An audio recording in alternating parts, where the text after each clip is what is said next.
Quando a gente fala de universo, a primeira coisa que vem na cabeça é aquele monte de estrela, galáxia, né, cara? Aquela imensidão toda que a gente vê nas fotos do Hubble, do James Webb e tal. Só que tem um detalhe aí que é bem traiçoeiro. Tudo isso que a gente vê, por mais gigantesco que pareça, é só um pedaço. Os astrônomos chamam esse pedaço de universo observável. E aí já vem a pergunta que incomoda desde o começo. Se existe um universo observável, então será que tem alguma coisa além? O que é que existe depois desse limite que a gente consegue enxergar? Tem um muro? Um vazio? Outros universos? Ou o próprio universo continua, como se fosse uma estrada que some na neblina, mas não acaba ali? Antes de começar a viajar demais, a gente precisa ajeitar uma coisa importante. Observável não quer dizer tudo que existe, tá? Observável é só tudo aquilo de onde a luz, a informação, teve tempo de chegar até nós desde o começo da expansão do universo. Então olha só, não é que lá fora não exista mais nada. Não é que acabou o universo. É simplesmente que a gente não consegue ver além. É como se você estivesse no meio de um nevoeiro muito denso. Você enxerga um certo raio ao seu redor, mas não faz ideia se mais longe tem montanha, cidade, mar ou nada. Esse raio, no caso do cosmos, é o nosso universo observável. Galera, antes de continuarmos, só um pequeno pedido: se inscreve e mete o dedo like, aproveita que ainda é de graça e ajuda muito, e já comenta aí de onde você está assistindo e que horas são na sua cidade. Muito bem. Então quando a gente faz a pergunta o que existe além do universo observável, na verdade a gente está perguntando o que existe além do que a luz conseguiu contar pra gente até agora. Porque tudo que a gente sabe do universo vem de algum tipo de sinal que foi emitido lá longe e viajou pelo espaço até alcançar nossos telescópios. Pode ser luz visível, pode ser micro-ondas, pode ser raio-x, pode até ser onda gravitacional, mas sempre tem esse esquema. Algo aconteceu lá fora, gerou um sinal, o sinal atravessou o espaço, demorou um tempo e um dia bateu num detector aqui na Terra. Se não deu tempo desse sinal chegar até aqui, para nós é como se aquilo simplesmente não existisse. Não porque não exista de fato, mas porque a gente não tem como saber. Então esse limite não é físico, é um limite de informação. E isso é uma coisa que bagunça a cabeça, porque a gente gosta de imaginar o universo como uma coisa com borda, tipo um balão, um globo, um recinto, né? A gente pensa, tá, então o universo observável tem um tamanho X, então ele é uma bolha.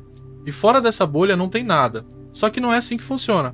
Não tem uma parede de vidro, não tem uma borda onde a luz bate e volta, não tem uma plaquinha escrito fim do universo, volte duas casas. O que tem é simplesmente uma distância a partir da qual a luz ainda não conseguiu chegar aqui desde o início de tudo. É um limite que depende da idade do cosmos e da velocidade da luz. A luz é rápida? É, mas ela não é infinita não. E o universo é velho? É, mas também não é infinito em tempo. Então junta as duas coisas e pronto, você ganha um raio de visão, um horizonte, uma espécie de bolha de observação. Outro detalhe que complica muito essa história é que o espaço não é um chão parado não, ele está se expandindo. Aí a coisa fica realmente doida, porque não é só a luz precisa de tempo para viajar, é também enquanto a luz está viajando, o próprio espaço entre a fonte e a gente está crescendo. Imagina você tentando atravessar uma esteira rolante ao contrário, só que essa esteira vai acelerando com o tempo. Tem um momento em que, por mais que você corra, você não consegue avançar em direção a outra ponta. Com a luz é meio parecido. Tem galáxias tão longe, num espaço que se expande tão rápido, que o espaço entre nós e elas cresce mais depressa do que a luz consegue recuperar a distância. Resultado: a luz que elas emitem hoje nunca vai chegar até aqui. Então, mesmo que elas existam, para sempre vão ficar escondidas além do nosso universo observável. E aí entra o lado filosófico da brincadeira, né, cara? Porque a pergunta o que existe além do universo observável é, em parte, uma pergunta sobre realidade e, em parte, uma pergunta sobre limite do conhecimento humano. Pode existir um além gigantesco, cheio de galáxias, estrelas, planetas, talvez até regiões do cosmos com propriedades estranhas, mas a nossa capacidade de observação fica presa dentro dessa bolha. É como morar a vida inteira dentro de uma casa sem janelas e só ter um periscópio furando a parede. Até certo ponto, você vê o que o periscópio alcança, mas não faz ideia de como é o resto do bairro, da cidade, do país. E aí, o que você faz? Você começa a usar matemática, teoria física, simulações, tenta extrapolar a partir do pedaço que você enxerga. Mas no fundo, lá no fundo, sempre fica aquela pulga atrás da orelha. Será que lá fora é parecido com aqui ou completamente diferente? Outra confusão comum é a galera achar que o universo observável é tipo o universo inteiro. Não é. Ele é o universo inteiro para nós. Se tivesse um outro observador numa galáxia muito distante, o universo observável dele seria outra bolha, centrada nele. E é isso que é bonito. Não tem um centro real do universo. Cada lugar é o centro do seu próprio universo observável. A nossa bolha é centrada na Terra, ou sendo mais chato, no nosso sistema solar, na nossa posição no espaço. e a bolha de outro ser hipotético, lá na outra ponta, seria centrada lá. Então o universo observável é uma coisa meio pessoal, depende de onde você está. O universo total, se é que a gente pode falar assim, é esse conjunto gigantesco de todas essas bolhas de observação possíveis, sobrepostas, espalhadas pelo espaço. Quando a gente coloca tudo isso na mesa, a pergunta, o que existe além do universo observável, muda um pouquinho de tom. Em vez de ser, tem algo ou não tem? Ela vira que tipo de coisa a física permite que exista além da nossa capacidade de ver. Porque se as leis da física que a gente mede aqui são realmente universais, faz sentido supor que além do nosso horizonte, o universo continua mais ou menos na mesma pegada. Mais matéria, mais energia. Mais galáxias. Só que aí entra a humildade. Não tem como ter certeza absoluta. A gente trabalha com modelos, com teorias que descrevem bem o que acontece dentro da nossa bolha. Se esses modelos forem consistentes, elegantes e baterem com tudo que a gente consegue medir, a gente ganha confiança para extrapolar. Mas ainda assim é extrapolação. É a gente pegando um mapa da nossa cidade e arriscando como deve ser o resto do continente. E é justamente essa mistura de certeza parcial com um abismo de desconhecido que torna o tema tão fascinante. Porque a gente tem um quadro muito bem desenhado do nosso universo observável. A idade aproximada, como a luz viaja, como as galáxias se distribuem, como o espaço se expande. A gente sabe que existe um limite, sabe mais ou menos onde ele está, sabe como ele surgiu, mas ao mesmo tempo, tudo o que está além dessa casca é um grande talvez. Pode ser só mais do mesmo, se estendendo indefinidamente, pode ser um universo finito, mas muito maior do que a nossa bolha, pode envolver estruturas que a gente ainda nem imaginou. Então o lance é esse. O universo observável não é a prisão do cosmos, é a nossa bolha de visão. E a pergunta sobre o que existe além dela é o pontapé inicial para uma das maiores viagens intelectuais que a gente pode fazer. Então beleza, a gente já levantou a bola da ideia de que o que a gente chama de universo observável é esse recorte, né? Esse pedaço que aparece para nós porque a informação conseguiu chegar até aqui. Agora vamos pegar esse pedaço e colocar numa espécie de microscópio mental, porque a coisa fica bem mais interessante quando a gente começa a destrinchar o que isso significa de verdade. Não é só, é o que dá para ver e pronto. Tem muito detalhe escondido aí. Como é que esse tamanho é calculado? Por que esse número é tão maior do que simplesmente idade do universo em anos-luz? O que conta como ver? Como esse limite muda com o tempo? Essas coisas todas. Se a gente fosse dar um nome mais técnico, daria para dizer assim: o universo observável é a região do espaço da qual sinais conseguiram chegar até nós desde o começo da expansão cósmica, usando os mensageiros que a física permite, principalmente a luz. Uma coisa que ajuda é começar desmistificando o próprio termo ver. Quando o cosmólogo fala que a gente vê uma certa região do universo, ele não está falando só do olho humano, de telescópio óptico. Ver aqui é detectar qualquer tipo de sinal que carrega informação sobre o que está acontecendo lá longe.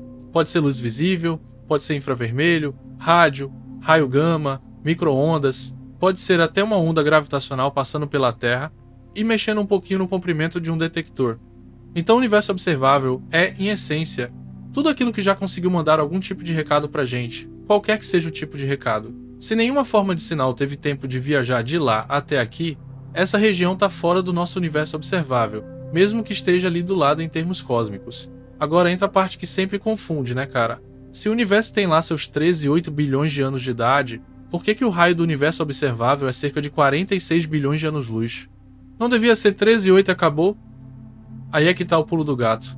Anos-luz é distância, idade é tempo, e entre as duas coisas tem a expansão do espaço mexendo o tempo todo. Imagina assim, a luz sai de uma galáxia quando o universo era bem mais novo. Essa luz viaja por bilhões de anos até chegar aqui. Só que enquanto ela está no caminho, o próprio tecido do espaço está se esticando. Então aquela galáxia de onde a luz partiu hoje está muito mais longe do que a distância que a luz percorreu. Quando a gente fala 46 bilhões de anos-luz de raio, a gente está falando da distância atual até as regiões que emitiram a luz mais antiga que conseguimos detectar. Ou seja, se você pudesse congelar a expansão agora e esticar uma trena cósmica, é isso que mediria. Outra maneira de pensar é com aquela ideia de cone de luz no espaço-tempo, que os físicos adoram.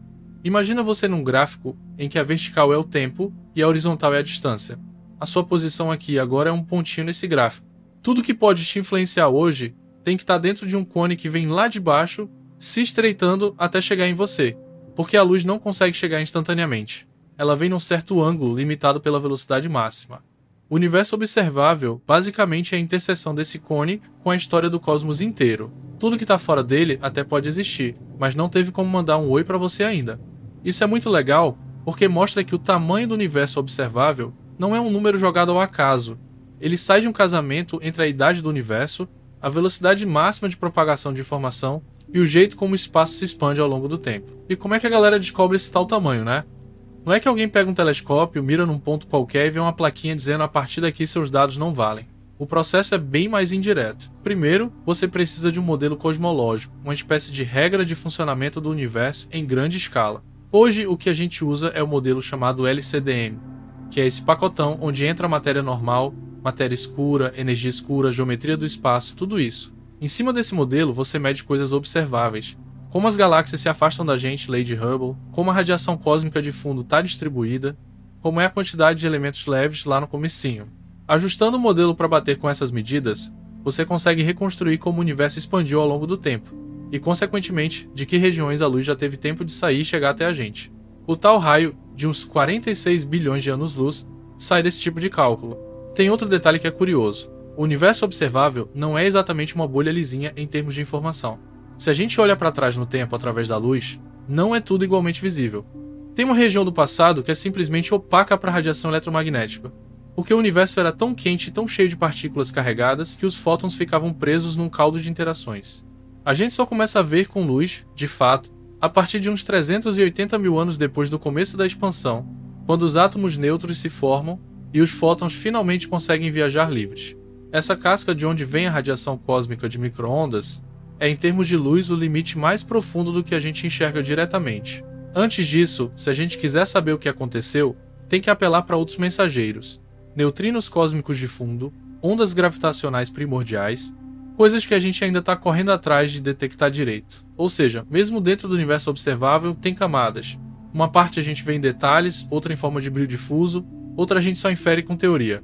Uma coisa que deixa o universo observável com uma cara bem sutil é que esse limite não é igual para todos os tipos de sinal. Em princípio, o universo observável eletromagnético é definido por quão longe a luz conseguiu vir. Mas se um dia a gente conseguir mapear de verdade o fundo de neutrinos, que foram liberados antes dos fótons, o nosso alcance em termos de informação sobre o passado empurra um pouquinho mais fundo. Se, num futuro mais distante ainda, a gente tiver detectores capazes de captar um fundo de ondas gravitacionais primordial, gerado lá nos primeiros instantes, o que a gente chama de observável ganha outra camada. Então o conceito é meio dinâmico, depende de qual ferramenta de observação a ciência tem disponível. Agora, em termos práticos, quando o pessoal fala em tamanho do universo observável, está falando quase sempre daquilo que a luz conseguiu contar. E não é só o passado que está em jogo, mas também o futuro. A expansão acelerada do universo, que a gente atribui à tal da energia escura, faz com que, com o passar dos bilhões de anos, mais e mais galáxias cruzem uma linha de não retorno. Elas vão estar se afastando tão rápido que a luz delas, emitida no futuro, nunca mais vai chegar até nós. Isso significa que o nosso universo observável muda com o tempo de um jeito meio irônico. Por um lado, quanto mais o tempo passa, mais longe a luz antiga consegue vir. Então a gente aumenta o raio da bolha em termos de passado acessível. Por outro lado, parte do universo que hoje a gente ainda consegue enxergar vão ficando, em termos de futuro, desconectadas para sempre. É quase como se a bolha tivesse uma parte que cresce e outra que vai sendo apagada lentamente do nosso futuro catálogo observacional. Lá na frente, se existir algum astrônomo olhando o céu, ele vai ver um universo bem mais vazio do que a gente vê hoje. Outra coisa legal de comentar é que o universo observável é sempre centrado no observador, mas isso não cria um privilégio físico de verdade. A gente não é especial porque está no centro da nossa bolha. Qualquer civilização em qualquer lugar do cosmos, se fizer as mesmas contas, vai descobrir um universo observável centrado neles, com praticamente o mesmo raio, só que vendo um pedaço diferente da tapeçaria cósmica. É como se o universo total fosse uma imensa paisagem e cada observador abrisse uma janela circular dessa paisagem, com alcance definido pela idade do universo e pela velocidade da luz. O nosso disco é só um entre infinitos discos possíveis. Isso tem uma consequência interessante. Tem regiões do universo que estão no nosso universo observável, mas a gente nunca vai estar no universo observável delas, porque a expansão separou demais as coisas. O que é compartilhável de informação entre dois pontos do espaço também depende de quando a troca começou. E aí entra aquela sutileza importante. O universo observável não é uma fronteira física do universo, é uma fronteira de causalidade. Causalidade é esse negócio de que, para um evento aqui influenciar um evento lá, tem que dar tempo de algum tipo de sinal ir de um lado ao outro sem ultrapassar a velocidade da luz.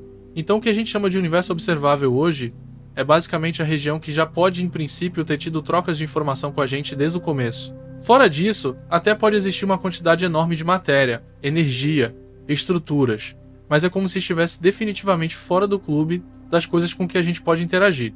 Mesmo que a gente tivesse a tecnologia mais absurda que você imaginar, um motor de dobra, um portal maluco, não interessa. A física, do jeito que a gente entende, colocaria esse limite de causalidade. O universo observável é o tamanho máximo da nossa esfera de conversa com o resto do cosmos. No fim das contas, quando alguém fala o universo tem 93 bilhões de anos-luz de diâmetro, o cuidado que precisa ter é entender o que essa frase significa. Ela não quer dizer o universo inteiro mede isso.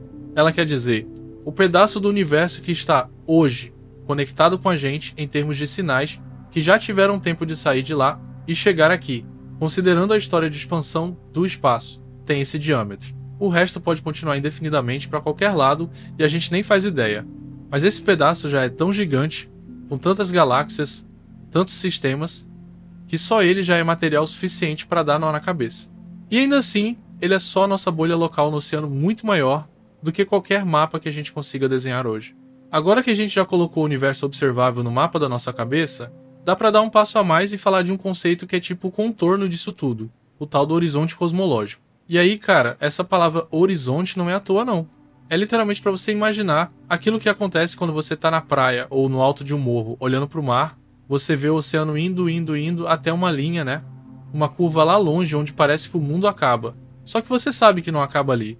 Aquela linha é só o limite do que seus olhos alcançam, do jeito que a Terra é curva e tal. No cosmos é bem parecido. O horizonte cosmológico é essa linha imaginária onde termina o que a gente consegue receber de informação hoje, dado o jeito que o espaço e o tempo funcionam. E o legal é entender que esse horizonte não é um objeto físico. Não tem um anel de poeira, não tem um muro transparente, não tem um campo de força sci-fi segurando as coisas. É um limite geométrico, digamos assim. É o lugar onde você marca, daqui para dentro já deu tempo de algum tipo de sinal vir até nós, daqui para fora ainda não deu. E repara numa coisa, eu tô falando ainda.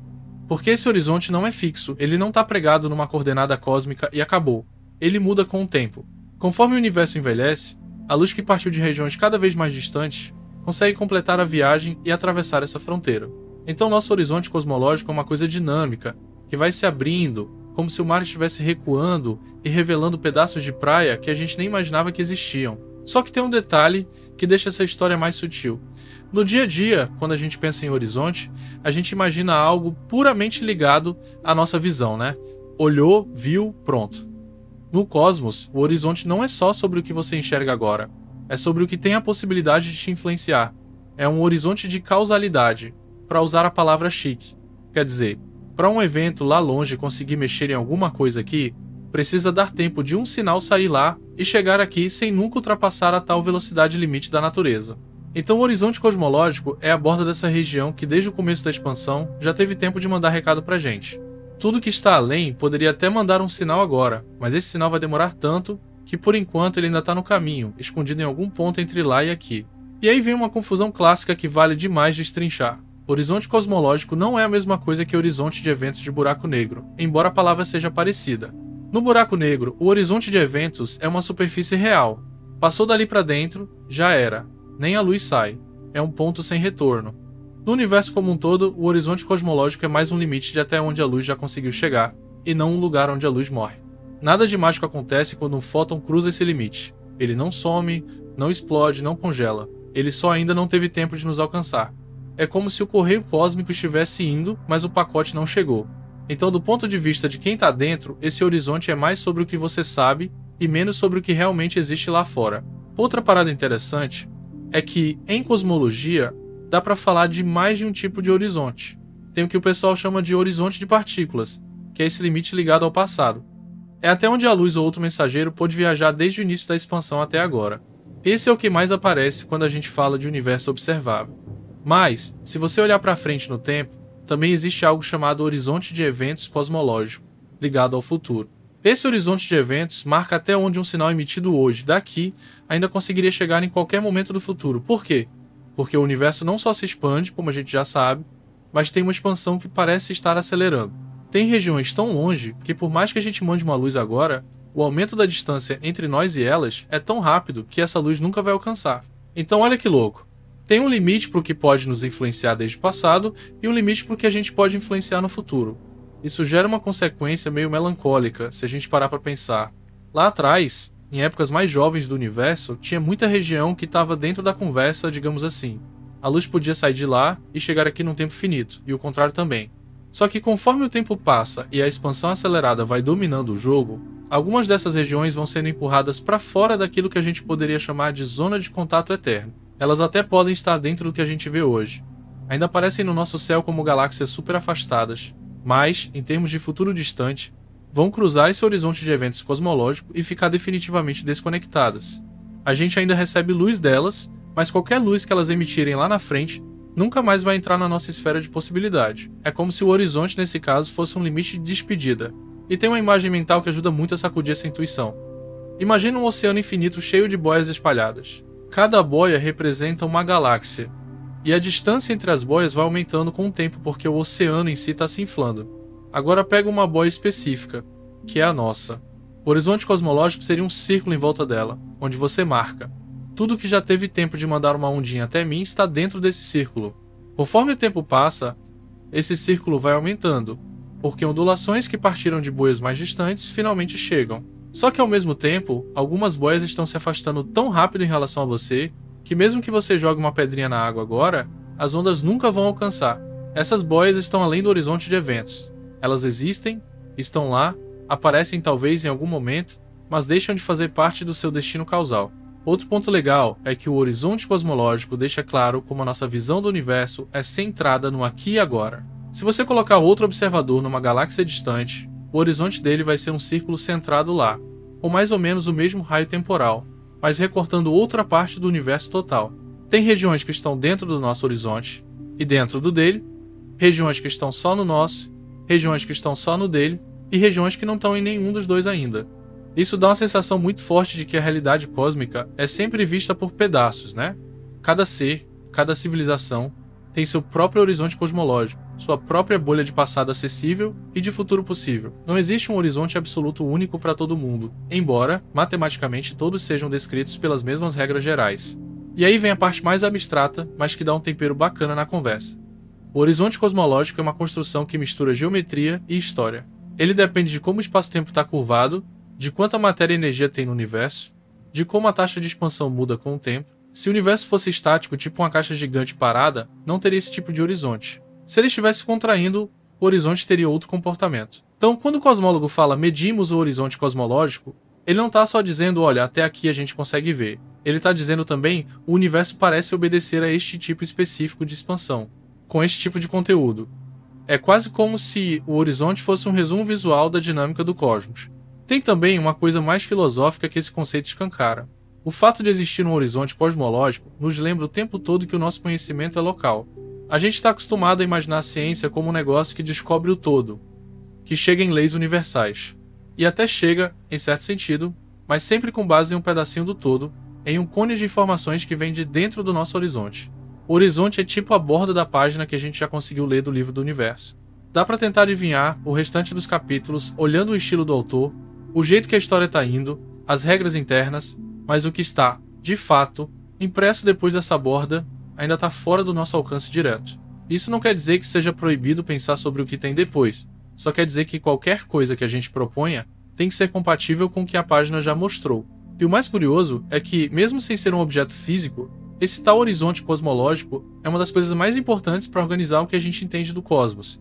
Ele delimita até onde nossas teorias podem ser checadas diretamente, até onde nossos telescópios podem ser empurrados, até onde faz sentido falar em medida em vez de suposição. Ele é o lembrete constante de que, por maior que pareça o universo que a gente descreve, existe sempre um além escondido atrás dessa linha imaginária. Um além que influencia como a gente pensa, mas que não entra nas fotos. E é justamente indo atrás das consequências desse horizonte, vendo como ele cresce, como ele muda, o que ele permite ou não permite, que a cosmologia vai desenhando o cenário para a próxima pergunta natural. Se o nosso horizonte é esse, o que será que se estende para lá, fora da nossa bolha de causalidade? Quando a gente começa a falar do que existe além do que a gente consegue alcançar, tem um passo que é meio obrigatório. Voltar no tempo e ver como esse pedaço de universo em que a gente está foi ficando do jeito que é hoje. Porque, né, não adianta a gente olhar para o céu e ver galáxia bonitinha, estrela brilhando, se a gente não entende de onde esse cenário saiu. Então vamos fazer o seguinte, imaginar que a gente pega o universo observável e aperta um botão de rewind nele.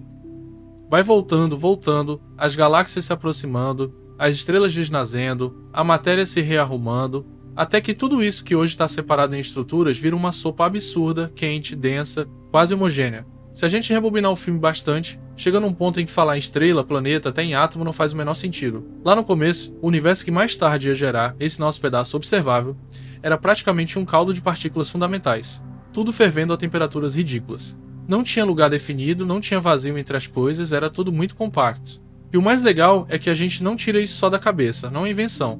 Dá pra ver as cicatrizes desse passado quente, tanto na composição química atual, quanto nessa luz antiga que ainda atravessa o espaço. Logo nas primeiras frações de segundo, as forças da natureza vão se separando, por assim dizer. Tem uma fase em que a temperatura é tão alta que o comportamento das coisas é governado por uma física que a gente ainda está tentando decifrar direito. Depois de um tempo ridiculamente curto, já estamos num regime onde dá para falar de partículas como prótons e nêutrons ganhando identidade. E aí, alguns minutos depois do início da expansão, acontece algo crucial para a história desse nosso pedaço de universo: a nucleossíntese primordial. Em vez de estrelas gigantes fazendo fusão, quem está fazendo fusão é o próprio universo inteiro. Ele era tão quente, tão denso, que prótons e nêutrons começavam a se juntar, formando os primeiros núcleos leves: hidrogênio, hélio, um pouquinho de lítio. Esse momento é importante pra caramba, porque a proporção entre esses elementos leves fica meio congelada ali. E hoje, bilhões de anos depois, a gente consegue medir a abundância de hidrogênio e hélio nas estrelas, nas nuvens de gás, e bater isso com o que a teoria prevê. Se batesse tudo diferente, ia indicar que a história do universo foi outra. Mas curiosamente, bate muito bem. Ou seja, esse caldo quente que um dia foi o nosso universo observável, passou por essa fase de fabricação de núcleos de uma forma bem específica, e é essa impressão digital química que a gente vê quando aponta o espectrógrafo para tudo que é lugar no céu. Depois dessa primeira queima cósmica, o universo continua expandindo e esfriando. Ainda é um plasma fervendo, cheio de partículas carregadas e fótons voando para todos os lados, mas preso nesse ambiente que espalha luz o tempo todo. É como tentar enxergar através de um nevoeiro infinitamente brilhante. A luz não consegue atravessar distâncias longas sem trocar energia com a matéria. É por isso que, quando a gente fala de voltar o olhar até o passado remoto, tem um ponto máximo a que chegamos usando luz comum. Antes dessa fase, a gente simplesmente não fura a névoa. O universo, visto de dentro desse nosso pedaço, era opaco. Conforme a expansão prossegue, a temperatura cai a um ponto em que elétrons e núcleos conseguem se juntar e formar átomos neutros sem serem imediatamente destruídos por fótons energéticos. Quando isso acontece, de repente a luz deixa de ser tão aprisionada no plasma e passa a viajar quase livremente pelo espaço. É a partir desse desacoplamento que os fótons saem por aí carregando a lembrança de como era o universo nesse instante. Essa luz, extremamente esticada pela expansão, é o que hoje chega na gente na forma de micro-ondas vindo de todas as direções, com uma temperatura muito baixa e muito bem medida. É o registro mais antigo, em termos de luz, da história desse nosso pedaço de universo. Daí pra frente, a paisagem muda bastante. Agora que a luz consegue atravessar distâncias longas sem ser engolida por um mar de partículas carregadas, o universo entra numa fase que o pessoal chama de idades escuras. Não é que não houvesse luz nenhuma, mas ainda não tinham se formado estrelas para iluminar o cenário com aqueles pontos concentrados que a gente está acostumado. A matéria, que até então estava muito uniformemente distribuída, começa a responder à gravidade de forma mais evidente. Aqueles pequenos desníveis, minúsculas diferenças de densidade que existiam lá atrás, vão sendo amplificados. Onde tinha um pouquinho mais de matéria, a gravidade puxa mais. Onde tinha um pouquinho menos, a matéria escoa para fora. Dentro do nosso universo observável, é nessa fase que a teia cósmica começa a ser desenhada. Regiões levemente mais densas viram os embriões de futuras galáxias e aglomerados. E aí você pode imaginar esse quadro. Um universo ainda sem estrelas, sem planetas, mas com enormes nuvens de gás escorrendo em direção a certos pontos, formando filamentos, nós e vazios gigantescos no meio. Tudo isso dentro da mesma região que, bilhões de anos depois, a gente enxerga como nosso céu estrelado. Se a gente pudesse ver esse processo como um time-lapse, seria como observar um monte de fumaça se juntando para formar girassóis incandescentes. Em algum momento, esse gás que foi se concentrando fica denso e quente o suficiente no centro dessas nuvens para iniciar a fusão nuclear. Surgem as primeiras estrelas. E essas primeiras estrelas, muito provavelmente, eram diferentes da maioria das estrelas que a gente vê hoje. Elas deviam ser muito massivas, viver pouco tempo e morrer de forma espetacular. Em menos de algumas centenas de milhões de anos depois do início da expansão, esse pedaço de universo que a gente ocupa hoje já estava começando a ser pontilhado por essas estrelas gigantes. Elas produzem luz ultravioleta pra caramba, vão ionizando o gás ao redor e a noite cósmica vai sendo rompida por bolhas de regiões iluminadas. Essas estrelas pioneiras têm um papel duplo. Elas acendem o universo e produzem elementos mais pesados. Porque lembra, lá no começo a gente tinha basicamente hidrogênio e hélio. Tudo que passa disso, carbono, oxigênio, ferro, o material que vai formar planetas rochosos, corpos, nós mesmos é cozido dentro de estrelas e espalhado em explosões. Então nessa fase, dentro do nosso universo observável, começa essa reciclagem cósmica. Estrelas nascem, queimam combustível, explodem, enriquecem o gás, que depois colapsa de novo e gera novas estrelas, agora com uma receita química mais elaborada. Galáxias inteiras vão surgindo dessa dança. Enquanto isso, em escalas maiores, a estrutura vai ficando mais organizada. Aquele gás que caiu nas regiões mais densas não virou só estrelas isoladas. A gravidade em grande escala faz com que essas estrelas orbitem em grandes sistemas, as galáxias. Dentro do nosso pedaço do cosmos, incontáveis galáxias começam a se formar. Muitas delas pequenas no início, que depois se fundem, colidem, se reorganizam, dando origem a galáxias maiores, espirais, elípticas, todo esse zoológico que a gente observa hoje com telescópios profundos. Cada uma dessas galáxias é como uma cidade de estrelas, e todas elas, juntas, preenchem o volume do universo observável com uma diversidade absurda de ambientes. A beleza é que, quando a gente aponta telescópios supersensíveis para partes aparentemente vazias do céu, o que aparece são instantâneos dessa história em diferentes fases. Porque quanto mais longe a gente olha, mais cedo no tempo a gente está enxergando. Então, no mesmo campo de visão, tem galáxias relativamente próximas, como elas são hoje, e galáxias tão distantes que a luz delas saiu quando o universo ainda era jovem. É quase como olhar um álbum de família, em que todas as gerações aparecem juntas na mesma foto. Essa é a graça de falar que, dentro do nosso universo observável, o tempo também vira uma dimensão do mapa. A profundidade do céu é uma profundidade histórica. Se a gente seguir esse filme até tempos mais recentes, chega uma hora em que algumas dessas galáxias em alguma região meio comum dessa teia cósmica formam estrelas de segunda e terceira geração, com bastante elementos pesados. Em volta de várias dessas estrelas, discos de gás e poeira se formam. E dentro desses discos aparecem planetas, asteroides, luas. Em uma galáxia qualquer, numa periferia de braço espiral, um desses sistemas vira o que a gente chama de sistema solar. E aí, muito tempo depois, uma espécie curiosa em um dos planetas desse sistema começa a olhar para trás e montar a história de tudo isso, usando justamente os sinais que vêm do resto desse universo observável. Então, quando a gente fala em história do universo dentro da nossa região, não é só uma curiosidade cronológica, é uma espécie de biografia do nosso próprio pedaço de realidade. Do plasma quente às primeiras estrelas, das primeiras estrelas às galáxias, das galáxias à formação de sistemas planetários, tudo isso aconteceu dentro da mesma região que hoje a gente chama de universo observável, aquele recorte que os nossos instrumentos conseguem alcançar. E conforme a gente refina telescópios, detectores e teorias, esse filme vai ganhando mais quadros, mais detalhes, mais nuance. Cada foto antigo que alcança um detector aqui é um pedacinho dessa narrativa sendo recuperado, como se o próprio universo estivesse enviando flashes da sua infância e adolescência para quem sabe decifrar. Até agora a gente ficou bem dentro da nossa bolha, falando do que dá para acessar, da história desse pedaço de cosmos que manda sinal pra gente e do limite imposto pelo horizonte e tal. Mas, se a gente parar e respirar um pouco, vem uma pergunta que é quase inevitável. E se tudo isso que a gente chamou de universo observável for só um recorte minúsculo de uma coisa muito maior? Tipo assim, a gente tá olhando pro quintal achando que é o mundo inteiro, enquanto lá fora existe um continente inteiro de coisas que nunca vão aparecer nos nossos instrumentos. É aqui que entra essa ideia de mapa versus território, né? O universo observável é o nosso mapinha dobrado no bolso, mas o território pode ser gigantesco. Pensa numa situação do dia a dia. Você compra o mapa de uma cidade. Aquele papelzinho cheio de linhas, ruas, nomes, é finito, tem borda, acaba. Só que a cidade real não acaba na borda do papel, ela continua. O mapa é um recorte feito com um certo limite, uma certa escala. Agora, se alguém só tivesse acesso àquele pedaço do mapa e nunca tivesse andado até a borda, podia jurar que a realidade termina ali, que depois não tem mais rua, mais bairro, mais nada. A nossa situação com o universo ela é parecida, só que com um twist. A borda do nosso mapa não é uma escolha humana, ela é imposta pela física, pelo tempo que a luz teve para chegar até a gente. Mesmo assim, continua sendo um recorte. O território universo total pode continuar para além dessa borda sem pedir licença. Uma outra imagem que ajuda muito. Imagina que você está naquela sala cheia de neblina, em parques de diversão, sabe? Você acende uma lanterna e enxerga só um cone de alguns metros. Dentro daquele cone, você até consegue ver formas, paredes, objetos. Fora dali, é tudo branco, apagado. O universo observável é mais ou menos esse cone de luz. é o que fica iluminado pelo tempo que os sinais tiveram para viajar. O resto da sala pode estar cheio de coisa, pode ser igual ao que você vê perto de você, pode ser diferente, mas você não tem como saber só olhando. E aí, o que os cosmólogos fazem? Eles olham com muito cuidado para o que aparece dentro desse cone e tentam deduzir como deve ser o resto da sala, levando a sério a matemática da gravidade, da expansão e tal.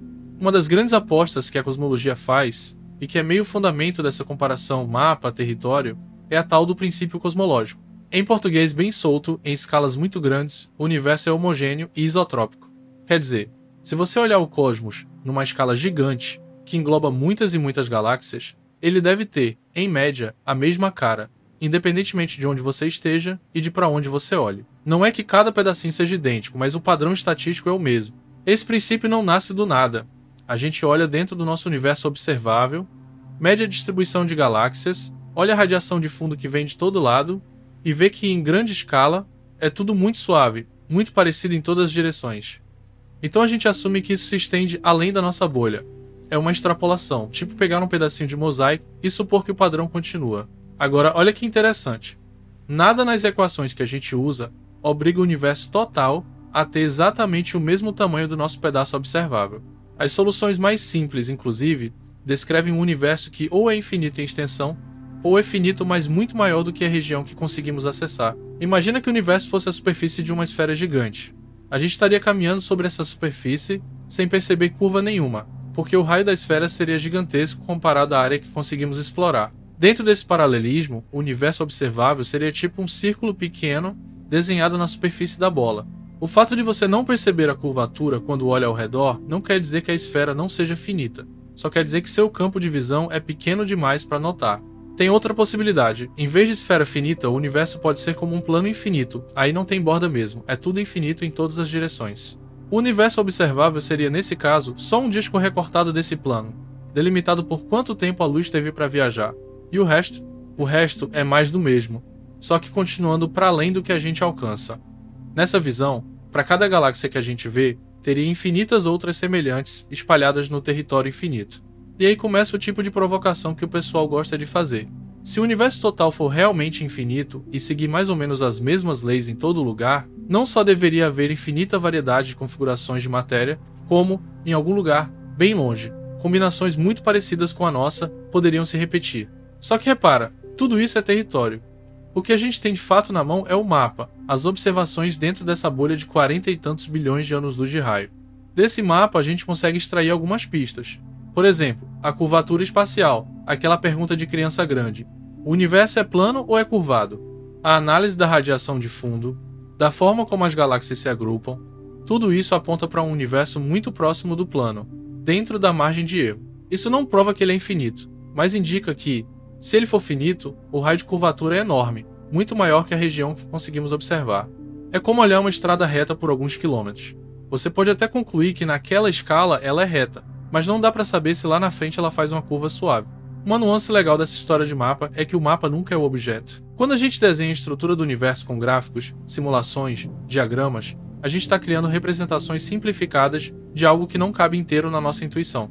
Por exemplo, aquele famoso universo como o balão inflando é um mapa, uma metáfora visual. A superfície do balão representa o espaço em si, as bolinhas desenhadas são galáxias, e o balão sendo inflado é a expansão. Se você olhar só para uma área pequenininha da superfície, ela parece quase plana. Isso é o nosso universo observável, uma região pequena de uma superfície que pode ser gigantesca. Mas o importante é não confundir o desenho com a realidade. O universo real não é um balão no espaço, é o próprio espaço que tem essa dinâmica de expansão. Outra coisa que complica nossa relação com o território é que a gente está preso dentro do mapa, né? Não dá para sair para fora do universo observável e olhar de longe para ver como é o resto. Toda extrapolação que a gente faz é de dentro, usando as mesmas equações que descrevem as coisas aqui perto. É como se o morador de uma ilha cercada de neblina tivesse que descobrir se o oceano acaba logo ali ou continua para sempre, usando somente marés, ondas e o comportamento dos ventos. Com o tempo, ele pode criar modelos que sugerem um oceano muito maior, mas a confirmação direta nunca vem. Mesmo assim, alguns modelos se mostram tão consistentes com que se observa que seria estranho pensar que o universo dá uma guinada maluca logo depois do nosso horizonte. Tem também o lado mais técnico dessa comparação. Quando o cosmólogo faz simulação de formação de estrutura, ele costuma pegar um volume representativo do universo, como se fosse uma caixa de alguns bilhões de anos-luz de lado, Coloca a matéria ali obedecendo às regras da gravidade, da expansão, e deixa o computador rodar. Essa caixa representa uma parte típica do universo, não é o universo inteiro. A ideia é que, se o universo for realmente homogêneo em grande escala, qualquer caixa grande o suficiente vai contar a mesma história, estatisticamente. E o nosso universo observável seria uma caixa dessas, só que centrada na gente. Se isso for verdade, o território completo é como um mosaico de muitas dessas caixas, lado a lado, se estendendo por distâncias talvez infinitas. Agora, se a gente virar um pouco a chave e olhar para isso de um jeito quase psicológico, tem uma coisa interessante. É desconfortável admitir que tudo que a gente conhece, todo o nosso céu, tudo que os telescópios já viram, podem ser só uma amostrinha. É um choque de escala. Ao mesmo tempo é meio libertador, porque tira de vez a tentação de achar que o universo gira em torno do que a gente consegue ver. Do ponto de vista do território, o nosso mapa é só mais um entre incontáveis recortes possíveis, anônimo, banal. O que faz esse recorte parecer especial é o fato de estarmos aqui dentro, contando a história a partir dele. Por outro lado, o fato de ser um mapa limitado não diminui a importância do que a gente descobre com ele. Pelo contrário, justamente porque o mapa é pequeno, cada pedacinho bem medido ganha um peso enorme. Quando a gente mede com precisão o brilho da radiação de fundo, a distribuição de galáxias, o comportamento da expansão, a gente está, na prática, mapeando com muito cuidado esse nosso quadradinho e usando esse cuidado para chutar, com responsabilidade, como deve ser o resto do tabuleiro. A ideia de que o território é maior é quase inevitável. O jogo agora é entender até onde essa extrapolação é segura e em que ponto ela vira pura especulação. No fim das contas, dá para resumir assim: o universo observável é o mapa que a física nos permite desenhar hoje. O universo total é o território que esse mapa tenta representar, extrapolando um pouco além da borda. E, tal como acontece com qualquer mapa, a gente sabe que ele distorce, simplifica, deixa coisa de fora, mas ele é tudo que a gente tem para navegar. O truque é não esquecer que o papel termina, mas o terreno pode continuar, silencioso para qualquer direção, muito além da linha que a nossa luz alcançou até agora. Beleza.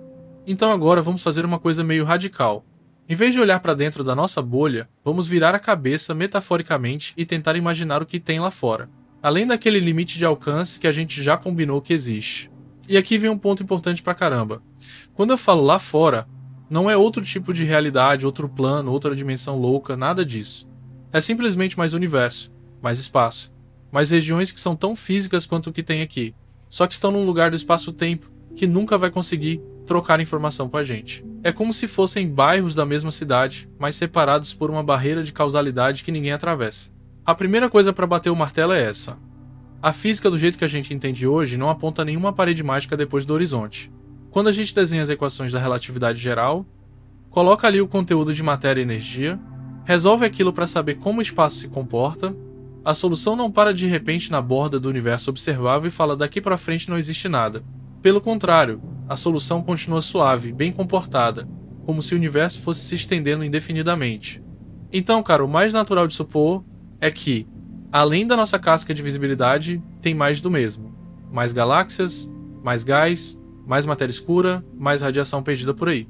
A grande sacanagem é que a gente nunca vai receber um único fóton, um único neutrino, uma única onda gravitacional vindo dessas regiões mais distantes. E por que nunca? Essa palavrinha é meio pesada, né? A ideia não é exagero dramático, é matemática mesmo.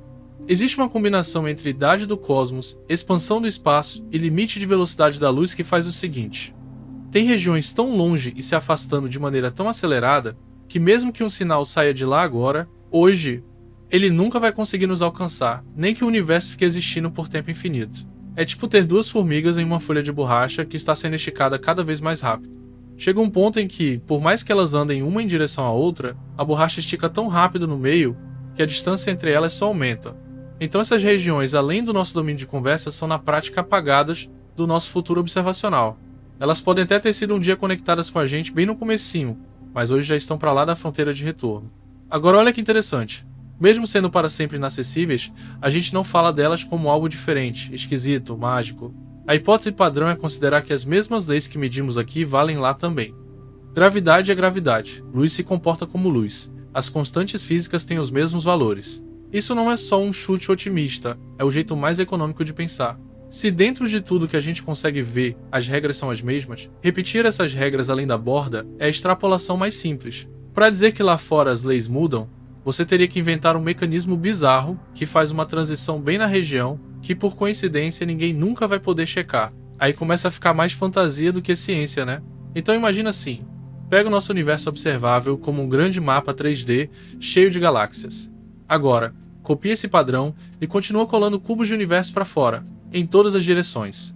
Não precisa ser uma cópia perfeita, com galáxia idêntica no mesmo lugar, mas um padrão estatístico parecido, aqui um aglomerado, ali um vazio, filamentos, superaglomerados, tudo isso se repetindo em escalas maiores. É isso que as equações sugerem quando você não corta o universo na nossa borda. A imagem que nasce é de um cosmos que segue para muito além, talvez para sempre. As regiões além do horizonte são só essas partes adicionais da tapeçaria cósmica, que estão tão longe na trama do espaço-tempo que os fios delas nunca se cruzam com os nossos. Tem um jeito legal de sentir o peso disso. Imagina que, em uma dessas regiões além do nosso alcance, exista uma civilização inteligente, com telescópios, física avançada, tudo bonitinho. Eles também definiriam um universo observável para eles, centrado na posição deles. Esse universo observável deles teria um certo raio, uma certa história, galáxias, radiação de fundo, tudo que a gente já falou. Só que repara, a nossa galáxia, a nossa região, pode estar completamente fora do alcance deles. Para eles, nós somos parte desse além inacessível, essa zona que nunca vai mandar notícia. Então é uma relação meio simétrica. Do ponto de vista deles, nós somos o que está além do horizonte. Do nosso ponto de vista, eles é que estão além. A mesma física, a mesma estrutura geral, mas conjuntos diferentes de regiões conectadas. Outra coisa que pesa nessa discussão é o seguinte: mesmo sem ver diretamente, o que acontece nessas regiões remotas pode influenciar o modelo global que a gente constrói. Por exemplo, a densidade média de matéria, a geometria em grande escala, tudo isso é definido pelo universo como um todo, não só pelo pedaço que a gente enxerga. Quando a gente encaixa as observações no modelo único, a gente meio que está enganando esse problema. Assume que o nosso pedaço é representativo do todo. Se isso for verdade, o comportamento geral lá fora é parecido com o daqui. Se não for, se acontecer alguma coisa muito diferente além do nosso horizonte, a gente nunca vai ter como corrigir o modelo com base em dados. A gente sempre vai carregar esse si nas costas. Isso é um limite duro do conhecimento, não é falta de vontade. E dá para esticar isso para umas questões bem malucas. Por exemplo, será que existe alguma estrutura tão gigantesca, tão vasta, que ocupa uma região maior do que o nosso universo observável? Um superaglomerado ainda mais absurdo, uma variação gigantesca na densidade em escalas enormes. Se existir, e se essa estrutura estiver inteira além da nossa janela observacional, a gente nunca vai ver. O máximo que pode acontecer é aparecer algum efeito indireto, tipo uma leve tensão nos dados, algo que faça os cosmólogos coçarem a cabeça. Mas visualizar mesmo, construir um mapa, isso não. É como tentar descobrir se uma montanha gigantesca existe do outro lado do planeta só medindo variações mínimas na direção do vento no seu quintal. A informação é fraca demais, diluída demais. Agora, tem um papo que sempre surge quando a gente fala de regiões inacessíveis. Se a gente nunca vai conseguir observar, isso ainda é ciência ou já virou filosofia? É uma linha tênue, né? O que costuma separar as duas coisas é se a hipótese que você está fazendo, mesmo falando de coisas invisíveis, tem consequências verificáveis aqui dentro da área visível. Por exemplo, você pode supor um universo total muito maior do que o observável, com as mesmas leis físicas. Essa suposição leva a previsões específicas sobre a radiação de fundo, sobre a forma como a expansão muda com o tempo, coisas que a gente pode testar. Então, mesmo sem ver diretamente o resto, a existência dele é parte de um pacote teórico que você consegue confrontar com dados. Agora, se você começa a inventar características lá de fora que não deixam traço nenhum aqui dentro, aí já vai escorregando pro terreno do poderia ser, mas não tem como saber. Tem também uma sutileza doida. Regiões além do horizonte hoje podem, em alguns modelos, não ter estado sempre além. Lá no início do universo, quando tudo era muito mais compacto, essas regiões podiam estar mais próximas em termos de conexão causal. À medida que o espaço foi expandindo, especialmente com fases de expansão acelerada, elas foram sendo arrancadas da nossa zona de contato. É como vizinhos que no passado moravam na mesma rua, mas por algum motivo a rua foi se esticando e hoje cada um vê o outro como um pontinho inalcançável no horizonte. Isso significa que, de certo modo, a nossa história e a história deles fizeram parte de um contexto comum no passado remoto, mesmo que, agora, as rotas de comunicação estejam para sempre cortadas. E se a gente descer um nível mais existencial, pensar um pouco no nosso lugar nessa conversa toda, é inevitável sentir uma mistura de frustração e fascínio. Frustração porque dá vontade de saber como é esse além, qual é a cara dessas regiões totalmente fora de alcance. Será que tem planetas incríveis, fenômenos bizarros, coisas que nunca vamos testemunhar? E fascínio porque isso escancara de forma muito honesta que o universo não está nem aí para nossa vontade de saber tudo. Ele oferece um pedaço de informação, um cone de realidade acessível, e o restante fica para sempre como pano de fundo matemático. A nossa inteligência tenta, dentro dessa limitação, reconstruir o máximo possível, mas sempre vai sobrar um lado de fora, um lado B do cosmos, que só existe para nós como consequência lógica, não como imagem no telescópio. No fim das contas, essas regiões, além do horizonte, são, ao mesmo tempo, super banais e super misteriosas. Banais porque, pela melhor física que a gente tem, elas não são reinos mágicos, não seguem outras leis, não são um outro tipo de universo. São continuidade do mesmo tecido cósmico, com a mesma receita básica. Misteriosas porque essa continuidade acontece numa página do livro que a gente nunca vai conseguir abrir, por mais tecnologia que invente. A gente lê até onde a luz alcança. O resto, por mais real que seja, permanece do lado de fora da nossa experiência direta, como um capítulo que só dá para inferir de longe pela coerência da história que veio antes. Até aqui a gente foi meio que aceitando o universo como um filme que sai do Big Bang, vai expandindo numa boa, forma galáxia, estrela, planeta e tal. Mas tem um detalhe na história, que é tipo uma cena pré-filme, aqueles minutinhos antes do filme principal começar, que mudam tudo. É a tal da inflação cósmica. E olha só como é doido. Sem essa fase inflacionária, um monte de coisa que a gente observa hoje fica bem difícil de explicar. O universo parecer tão liso em grande escala, a radiação cósmica de fundo ser tão uniforme, o espaço ter uma geometria tão perto do plano, tudo isso fica esquisito se você só empurrar o filme para trás com a expansão normal. Então o pessoal teve que pensar, será que lá no comecinho não rolou um período completamente diferente, em que o espaço deu uma esticada absurda num intervalo de tempo ridiculamente pequeno? Imagina assim, né, cara? Pega uma bolinha de borracha minúscula, microscópica mesmo. Agora imagina que em um tempo ridículo, menor do que qualquer coisa que a gente consiga imaginar no cotidiano, essa bolinha aumenta de tamanho de forma exponencial. Tipo dobra, dobra, dobra, milhões de vezes, quase como se você estivesse apertando um botão de zoom infinito. A inflação é mais ou menos isso. Só que não é uma bolinha dentro do universo, é o próprio espaço se inflando.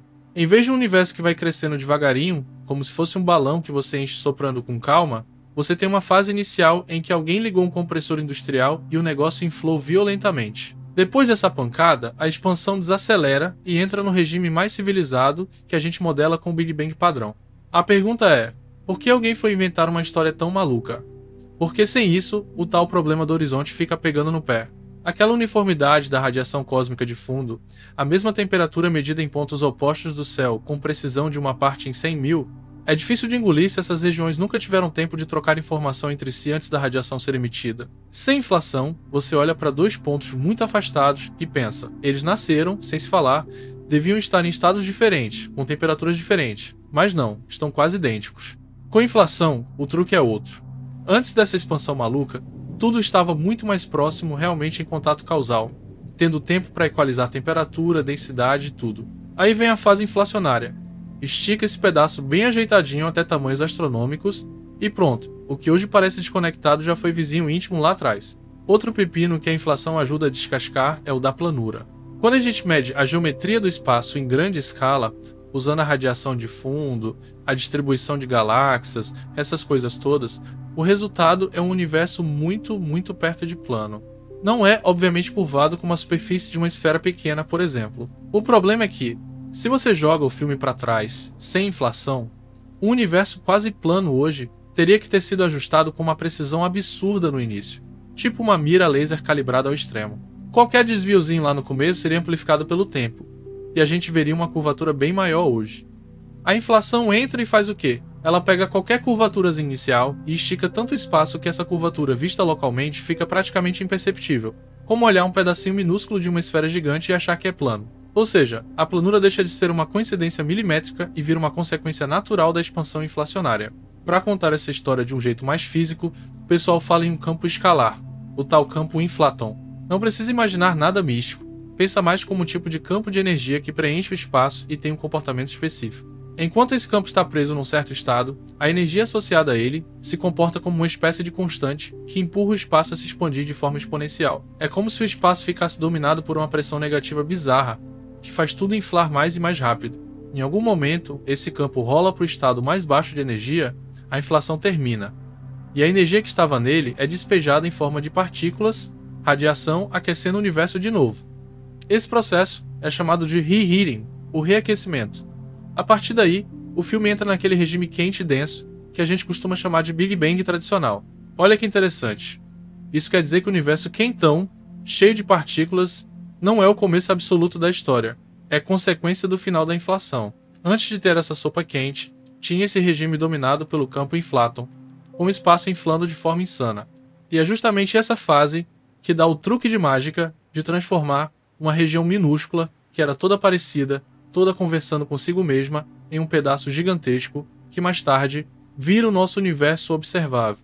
Quando a gente fala que o universo total pode ser muito maior do que o observável, a inflação é a grande candidata a mecanismo para isso, porque nada impede que essa expansão inflacionária tenha deixado regiões tão longe umas das outras que hoje são completamente desconectadas causalmente, embora tenham nascido da mesma origem física. Tem outro detalhe bem legal: as pequenas flutuações quânticas que existiam nesse campo inflaton, enquanto o espaço inflava, também são esticadas.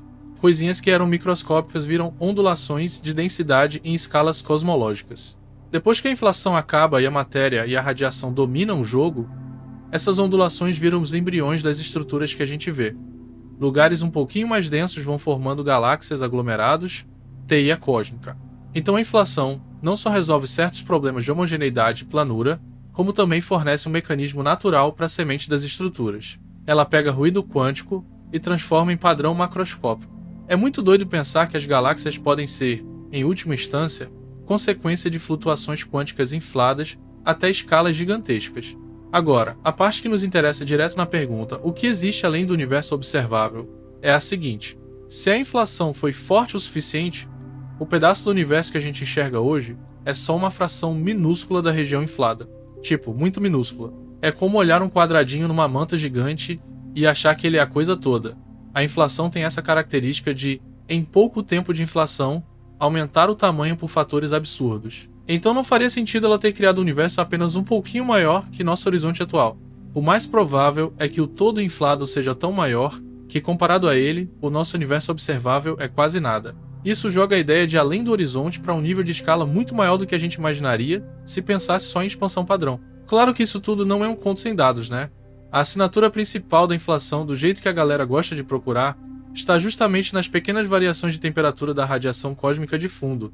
A inflação prevê um certo padrão estatístico dessas flutuações, como elas se distribuem em diferentes escalas angulares no céu, quão gaussianas são, esse tipo de coisa. E quando satélites como COBE, WMAP e Planck mediram isso com precisão, o que apareceu é muito compatível com o tipo de padrão que modelos inflacionários simples prevêem. Não garante que foi exatamente desse jeito, claro, mas coloca a inflação como uma explicação bem natural para aquilo que a gente vê.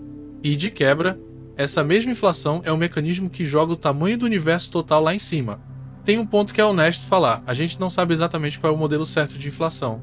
Existem muitas versões, com formas diferentes para o tal potencial do campo inflaton, durações diferentes, detalhes técnicos que mudam um pouco as previsões. Alguns modelos já foram descartados porque não batem com as observações, outros ainda estão na briga. Mas independentemente do modelo específico, a ideia geral de uma fase de expansão muito rápida logo no início se tornou quase uma peça padrão na cosmologia moderna, justamente porque ela amarra vários problemas de uma vez só e encaixa direitinho com o que medimos no céu. E praticamente todos esses modelos têm em comum essa consequência: o universo total sendo gigantesco, muito maior do que a nossa bolha observável. Então, quando a gente pergunta como é que pode existir tanto universo para além do que a gente vê, uma das respostas mais fortes que a física tem hoje é por causa da inflação cósmica. Ela pegou uma região que lá atrás cabia praticamente toda dentro de um mesmo horizonte e inflou aquilo a ponto de produzir um cenário em que diferentes regiões nunca mais vão se ver. O nosso universo observável é só um dos recortes possíveis dessa região enorme. O resto está lá fora, obedecendo às mesmas leis, provavelmente com histórias parecidas em grande escala, mas completamente fora da nossa troca de informação. E essa ideia não é só um chute filosófico, ela cai naturalmente quando você leva a sério esse turbo inicial na expansão que tudo indica o universo passou logo depois de nascer. Então beleza, a gente já aceitou a ideia de que o nosso pedaço não é tudo e que o universo pode ser bem maior do que aquilo que entra no nosso campo de visão. Agora vamos dar um passo a mais nessa loucura controlada e encarar uma hipótese que ao mesmo tempo é simples de enunciar e completamente absurda de engolir de primeira. E se o universo, em vez de ser apenas muito grande, for realmente infinito, não infinito no tempo só, mas infinito em extensão espacial mesmo, para todos os lados, sem borda, sem canto, sem última galáxia. E mais, e se em escalas grandes o suficiente ele for homogêneo, ou seja, mais ou menos com a mesma cara estatística em qualquer lugar que você escolha? Olha só como isso funciona na prática. Quando o pessoal fala que o universo é homogêneo em grande escala, não quer dizer que, se você pegar dois pontos aleatórios, vai encontrar a mesma galáxia, o mesmo planeta, a mesma estrela. Não é cópia carbono. É mais na pegada de, se você pegar volumes gigantescos, muito maiores do que um aglomerado de galáxias, a média de matéria, o tipo de estrutura, as estatísticas são parecidas. Aqui tem filamentos, vazios, grupos de galáxias, lá longe em outro canto também. Muda o detalhe, mas o padrão de fundo é o mesmo. É como olhar para um carpete de longe, você vê uma textura contínua. Só quando chega bem pertinho é que enxerga o fio específico, aquela bolinha de poeira, o fiozinho puxado. Agora, junta essa homogeneidade com a ideia de que o universo pode ser espacialmente infinito. O que isso quer dizer? Quer dizer que esse carpete cósmico não acaba. Você anda em linha reta em qualquer direção e nunca chega na borda do tapete. Sempre tem mais estrutura, mais espaço, mais galáxia. A consequência imediata disso é meio óbvia. Se o universo é infinito e tem uma densidade média não nula de galáxias, então deve haver infinitas galáxias. Não é um jeito de falar, é literalmente infinito. Qualquer número absurdo que você inventar tem mais galáxias do que isso. Mesma coisa para estrelas, planetas, nuvens de gás, buracos negros. É quantidade que nem cabe na nossa intuição mental. Aí vem a parte realmente desconfortável, né, cara? Porque se você tem um universo infinito, com as mesmas leis físicas, com matéria distribuída de um jeito mais ou menos parecido em grande escala, você acaba trombando numa ideia que parece ficção científica, mas é pura consequência estatística. Com tentativas infinitas, configurações parecidas acabam se repetindo. Não é uma questão de gosto, é de combinatória. Pensa num baralho. O número de arranjos possíveis das cartas é gigantesco, mas finito. Se tivesse um número infinito de pessoas embaralhando eternamente, cedo ou tarde, arranjos idênticos iriam aparecer. No universo, a matéria também tem um número finito de jeitos relevantes de se organizar em escalas locais. Se você der a ela chances infinitas de se arrumar, algumas disposições vão se repetir, mesmo que estejam separadas por distâncias absurdamente grandes. Desce isso para algo mais concreto. Imagina um volume de espaço do tamanho do nosso universo observável, com toda a história que ele contém. Radiação de fundo, galáxias, estrelas, planetas, um certo padrão de flutuações, tudo. Esse volume não deixa de ser um arranjo possível das coisas, um jeito específico da matéria e da energia se distribuírem num espaço desse tamanho. Agora, no universo infinito, você pode em princípio encaixar esses volumes lado a lado, cada um com um arranjo diferente. Tem uns que nem formam estrelas, outros que formam galáxias super estranhas, outros que viram desertos cósmicos, outros que dão origem a coisas completamente inimagináveis. Mas o número de arranjos possíveis para um volume desse tamanho, mesmo sendo gigantesco além de qualquer compreensão, ainda é finito. E o número de tentativas que o universo infinito faz é infinito. A matemática fria e sem dó aponta, em algum lugar, um arranjo extremamente parecido com o nosso, parece de novo. Claro que esse em algum lugar não é logo ali. As distâncias envolvidas seriam monstruosas, muito maiores do que o nosso horizonte. Se você quisesse sair daqui e ir até um outro pedaço quase igual ao nosso, você teria que atravessar regiões e mais regiões além de qualquer alcance. Muito além do que a luz poderia viajar em toda a história do cosmos. Então, por mais que essa repetição seja uma consequência lógica da hipótese de um universo infinito e homogêneo, ela continua completamente fora da nossa experiência. A gente pode falar disso como quem fala de possibilidades matemáticas, não como um plano de viagem. Mas ainda assim, a ideia incomoda. Num universo assim, não só há infinitas galáxias, como pode haver regiões onde as coisas são muito parecidas com aqui, até nos detalhes. Antes de mergulhar nesse lado quase filosófico das cópias, dá pra puxar um pouco o freio e perguntar: tá, mas de onde vem essa confiança para falar em infinito e homogêneo? A resposta vem do que a gente mede dentro do nosso recorte. Quando os cosmólogos olham a radiação de fundo, eles veem uma uniformidade muito grande, com pequenas flutuações que parecem seguir um padrão bem simples. Quando mapeiam uma distribuição de galáxias em grandes volumes, o que aparece é essa tal isotropia e homogeneidade em escalas maiores que algumas centenas de milhões de anos-luz.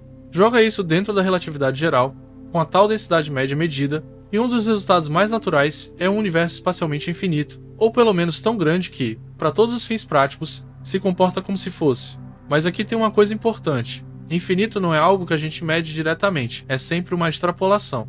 A gente enxerga uma região grande, vê que não aparece nenhuma curvatura forte, nenhuma evidência de que o espaço volta em si mesmo numa escala relativamente pequena, e aí faz o seguinte raciocínio: se não tem sinal de borda, nem de curvatura forte até onde a gente vê, a opção mais simples é que isso continue indefinidamente. Pode ser que muito mais longe a história mude? Pode. Pode ser que o universo seja finito, mas tão grande que a curvatura é imperceptível para nós? Pode também. O ponto é, a hipótese de infinito é a versão sem corte daquilo que as equações aceitam e que as observações, até onde alcançam, não contradizem. Voltando para a provocação das regiões quase idênticas, tem um cuidado legal de tomar. Quando a gente fala em cópias, é fácil cair na imagem de réplicas perfeitas, tipo um multiverso de clones. A física não exige isso.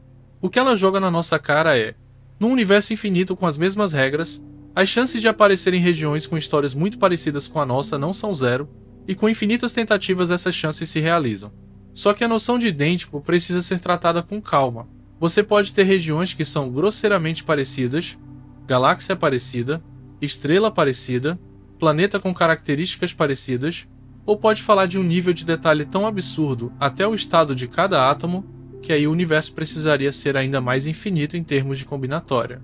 A discussão vai ficando cada vez mais sutil, quase filosófica, mas tudo nasce dessa combinação explosiva, infinito espacial, mais homogeneidade estatística. Tem um outro lado interessante. No universo infinito e homogêneo, não existe lugar especial em escala grande. A nossa região não é o centro, não é o começo, não é o melhor bairro. É só mais um pedaço típico. A única coisa que torna esse pedaço especial para nós é o fato da gente estar nele. É aquela velha história. Você olha para sua cidade e ela parece ser o centro do mundo porque é onde sua vida acontece, mas do ponto de vista do planeta é só mais um pontinho no mapa. Escala isso para o cosmos.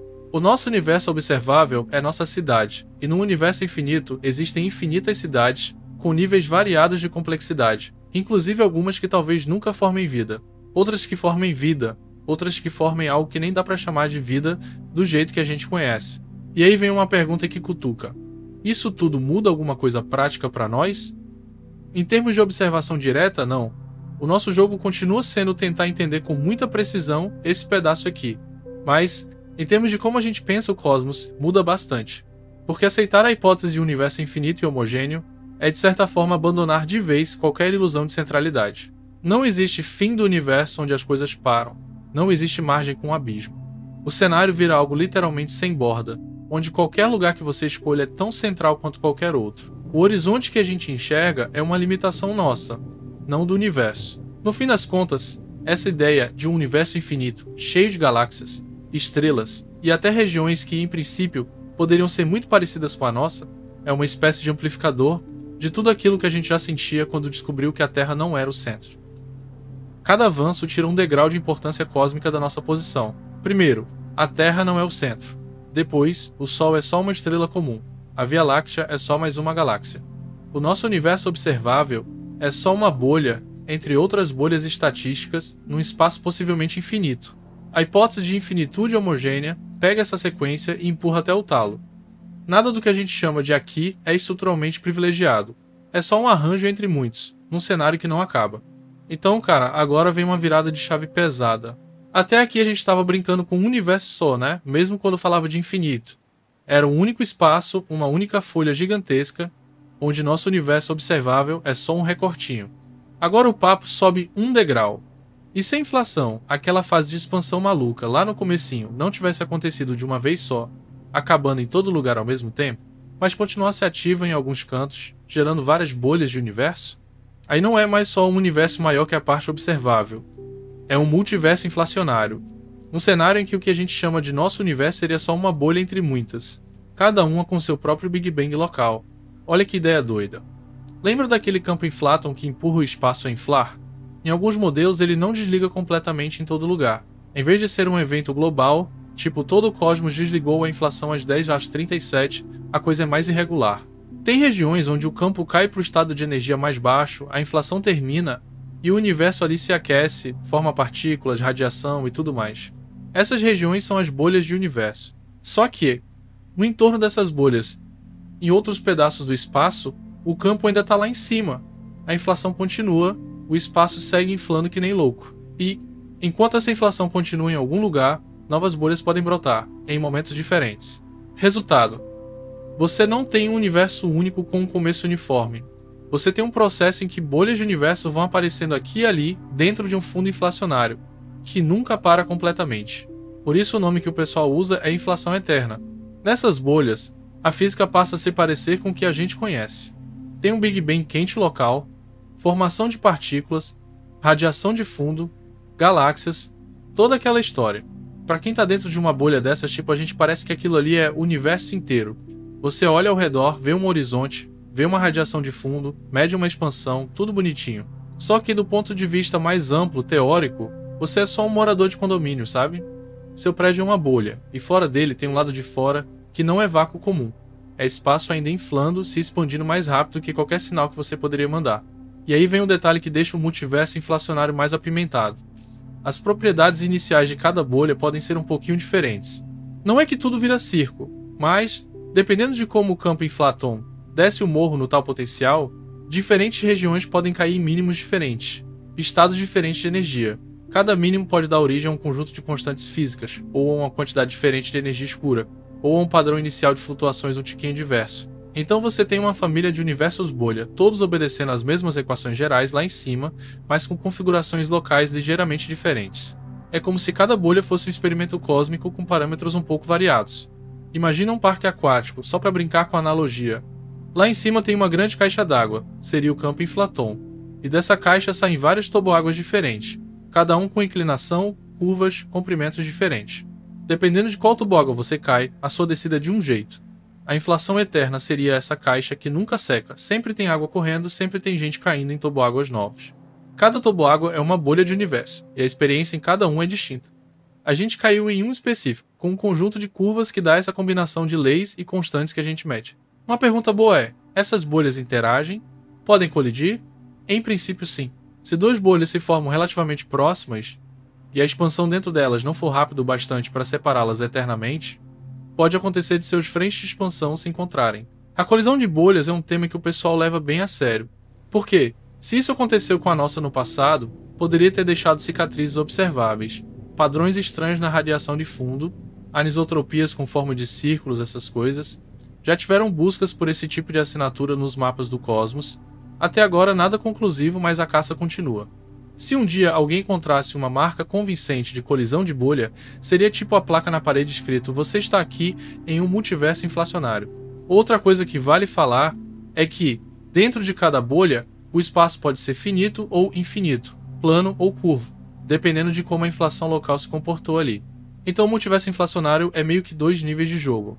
No nível macro, você tem esse fundo inflacionário onde bolhas vão surgindo ao longo do tempo. No nível micro de cada bolha, você tem um universo com sua própria expansão, sua própria história, seu próprio horizonte observável. É fractal na ideia. Cada observador pensa que vive no universo, mas visto de fora pela matemática, ele vive em um universo de uma coleção possivelmente infinita. E aí vem a provocação clássica. Isso ainda é física ou já virou fantasia? O que segura essa história no lado da física é o fato dela nascer de modelos de inflação que em princípio foram construídos para explicar coisas que a gente observa aqui. A uniformidade da radiação de fundo, o espectro de flutuações, a planura do espaço. A inflação eterna não é um conceito inventado só para falar de multiverso. Ela aparece naturalmente em muitas versões de inflação, quando você leva em conta flutuações quânticas do campo inflaton. Algumas partes do espaço descem o morro e terminam a inflação. Outras, por causa dessas flutuações, sobem de novo um pouquinho e continuam inflando. Isso cria um comportamento meio autorreprodutivo. Sempre existem regiões onde a inflação ainda está rolando e de onde novas bolhas podem nascer. Do ponto de vista observacional, porém, o multiverso inflacionário é hardcore de testar. A maior parte das outras bolhas, se existirem, estão para sempre além de qualquer possibilidade de contato, porque o espaço entre a gente e elas está inflando tão rápido que nada do lado de lá alcança o nosso lado de cá. O que a gente pode fazer é o seguinte: ver se modelos que levam naturalmente a esse cenário também acertam todos os detalhes que a gente mede no nosso universo. Se tiver modelos inflacionários que não produzem multiverso e se ajustam tão bem quanto os que produzem, o multiverso vira uma escolha mais estética do que necessária. Se, pelo contrário, os modelos que dão inflação eterna forem os que melhor encaixam com os dados, aí o multiverso vira meio que um subproduto inevitável da teoria que funciona. Tem também um lado meio antrópico, que algumas pessoas gostam de conectar com essa história. A ideia é, se cada bolha tem um conjunto ligeiramente diferente de parâmetros iniciais, então você tem um catálogo enorme de universos possíveis. Na maioria deles, talvez a combinação de constantes físicas não permita a formação de átomos estáveis, estrelas de longa vida, química complexa e por aí vai. Em alguns poucos, as constantes caem no intervalo que permite essas coisas, inclusive vida. E adivinha, é justamente em um desses poucos que vai existir alguém para fazer a pergunta: por que as constantes têm esses valores? Então, em vez de procurar uma explicação profunda para cada valor, você aceita que eles são, em parte, um resultado da loteria de bolhas. E o fato de estarmos em uma bolha sortuda é só seleção. A gente só poderia estar nela. É uma linha de raciocínio que muita gente acha meio esquisita, mas ela casa muito bem com o cenário de multiverso inflacionário. Agora, do ponto de vista mais intuitivo, é difícil não achar essa história toda muito exagerada, né? Várias bolhas de universo, cada uma com um Big Bang próprio, espalhadas num fundo inflacionário eterno, parece coisa de ficção científica. Mas aí é bom lembrar, o caminho até isso não veio de alguém querendo multiplicar universos por diversão. Veio de tentar levar as equações a sério quando você combina a relatividade geral, campos quânticos e as observações que a gente tem do nosso céu. A matemática abre essa porta. A questão é se a gente, como comunidade científica, aceita passar por ela quando as evidências experimentais diretas ainda são escassas ou inexistentes. De qualquer forma, se você segue esse caminho, a ideia de o que existe além do universo observável ganha uma camada totalmente nova. Não é só mais do mesmo continuando para sempre. Pode ser que o além seja, na verdade, bem mais estruturado, um fundo inflacionário gigantesco, onde a nossa bolha é um evento local, um episódio. E além dessa bolha, pode não estar só o prolongamento do nosso espaço, mas também outras bolhas com histórias ligeiramente diferentes. A gente continua preso na nossa, sem jeito de furar a parede, mas a física lá em cima sugere que essa parede não é o fim de tudo, e sim uma interface entre o nosso universo e um esquema bem maior, que funciona como uma fábrica de universos completos. Se já não bastasse a gente ter colocado um monte de bolha de universo dentro do mesmo palco por causa da inflação, tem uma galera que resolve ser ainda mais ousada e perguntar: e se o negócio for mais radical do que isso, né, cara? E se além do nosso universo não for só outras regiões do mesmo espaço inflando, mas literalmente outros tipos de universo, com estruturas diferentes, talvez até vivendo em dimensões escondidas ou em camadas de realidade que a gente não enxerga?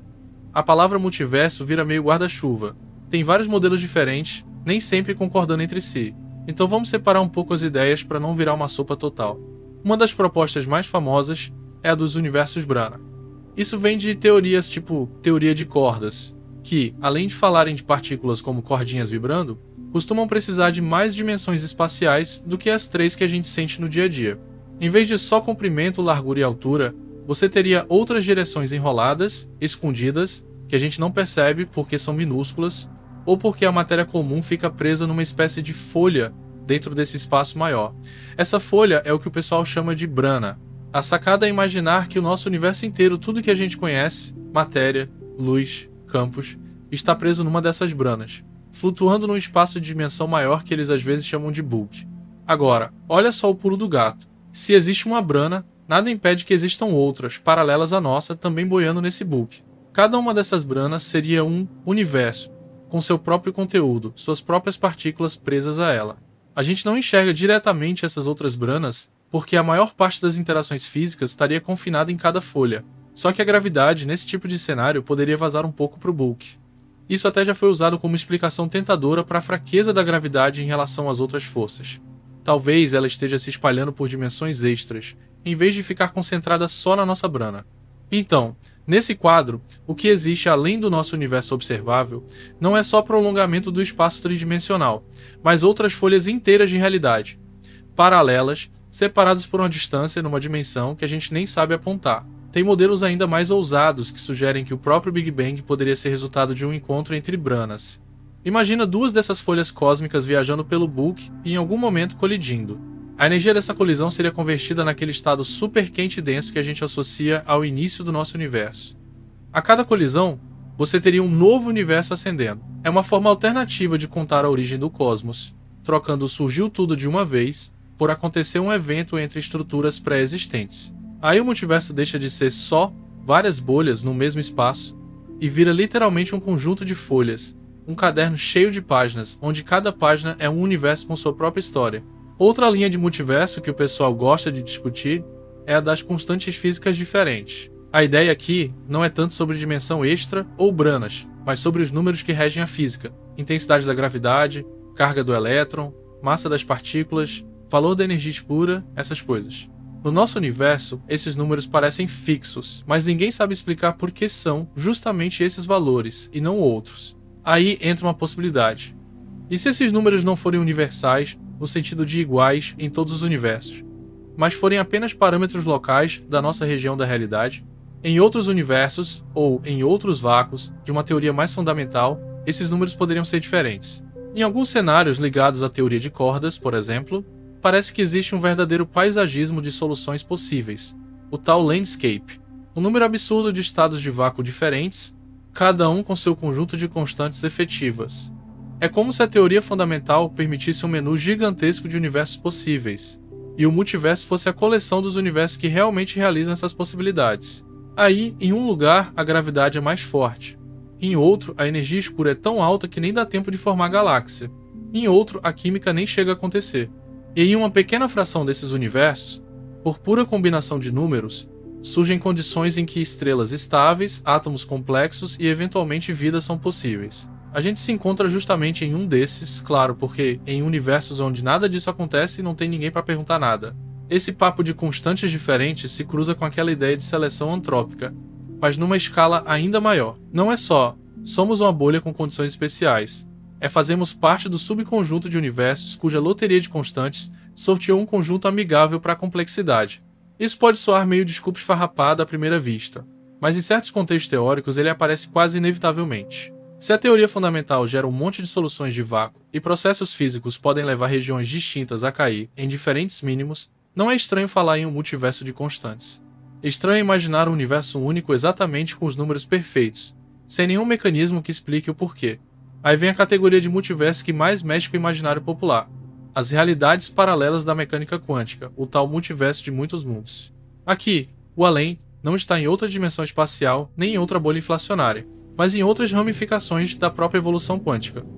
Na mecânica quântica tradicional, você tem um sistema descrito por uma função de onda que incorpora várias possibilidades ao mesmo tempo. E quando você mede alguma coisa, essa função de onda colapsa para um resultado específico. Na interpretação de muitos mundos, que é uma maneira de levar o formalismo ao pé da letra sem colapso, o que acontece é outra coisa. Todas as possibilidades continuam existindo, mas em ramos diferentes da realidade. O universo se ramifica toda vez que um evento quântico com vários resultados possíveis ocorre. Então, sei lá, numa escala bem simplificada, um átomo pode decair agora ou daqui a um minuto. A função de onda contempla as duas possibilidades. Segundo a leitura de muitos mundos, o universo evolui de forma que, em um ramo, você tem o átomo que decaiu agora. Em outro ramo, tem o átomo que ainda não decaiu. Não é que um seja mais real que o outro. Ambos fazem parte da grande função de onda universal. A gente só experimenta um deles porque a nossa própria estrutura, nosso cérebro, nossos instrumentos, também entram no jogo quântico e o nosso eu se encontra em um desses ramos. As realidades paralelas aqui não são outros espaços lá longe, são outros caminhos da mesma equação quântica, que deixam de interferir entre si e seguem destinos independentes. Esse tipo de multiverso é bem diferente daquele dos universos Brana ou das bolhas inflacionárias, porque não faz sentido falar em distância entre os ramos. Você não pega uma nave e viaja para outro ramo. Eles estão separados por decoerência quântica, não por coordenadas espaciais. Do ponto de vista matemático, é só a função de onda evoluindo de acordo com a equação de Schrödinger, sem nenhum colapso especial. Do ponto de vista intuitivo, é a ideia de que o universo não escolhe um resultado só, ele realiza todos, mas em camadas que não se cruzam mais. É um tipo de multiverso onde o além do observável é literalmente além da nossa trajetória na árvore de possibilidades quânticas. E, para completar o cardápio, ainda tem gente que empurra a noção mais longe, falando em multiverso matemático, onde qualquer estrutura matemática consistente corresponderia a um universo existente em algum sentido. Aí a coisa já muda de tom. É uma proposta mais filosófica, quase metafísica. O que é real é tudo que pode ser descrito por uma matemática sem contradições, e o nosso universo é só um desses objetos no catálogo. A gente não precisaria de um porquê para as nossas leis. Elas seriam apenas uma escolha, entre infinitas possibilidades matemáticas. Mas, convenhamos, esse nível é bem mais especulativo, difícil até de encaixar na ideia de teste científico. No meio de tudo isso, a palavra multiverso virou meio que uma família de conceitos. Tem o multiverso de bolhas inflacionárias, o multiverso de branas e dimensões extras, o multiverso de constantes diferentes e o multiverso quântico de muitos mundos. Alguns podem até coexistir, dependendo da teoria que você abraça. O ponto em comum entre todos eles é essa tentativa de empurrar o além para fora do que a gente enxerga como um único universo. Seja esse além um outro pedaço de espaço, outra folha num espaço maior, outro mínimo de uma teoria de campos mais fundamental ou outro ramo da evolução quântica. Cada um desses cenários responde de um jeito diferente à pergunta: o que existe além do universo observável? E ao mesmo tempo levanta um monte de outras perguntas que a gente nem sabe direito como começar a testar. Em algum momento dessa viagem toda, né, cara, a pergunta muda de tom. Não é mais só o que existe além do universo observável, mas vira até onde a gente realmente pode saber de qualquer coisa disso. Porque uma coisa é a imaginação solta, outra é o que entra na caixinha da ciência, que é esse esquema chato, porém maravilhoso de ter que bater ideia com dado. E aí começa o conflito. De um lado, modelos lindos falando de multiverso, de bolha, de brana, de constante diferente.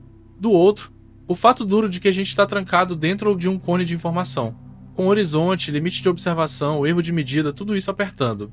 Então vamos organizar a bagunça. A ciência não exige que tudo seja diretamente observável, ela exige que as ideias tenham consequências observáveis. Essa diferença é muito importante. A gente nunca vai ver um buraco negro por dentro.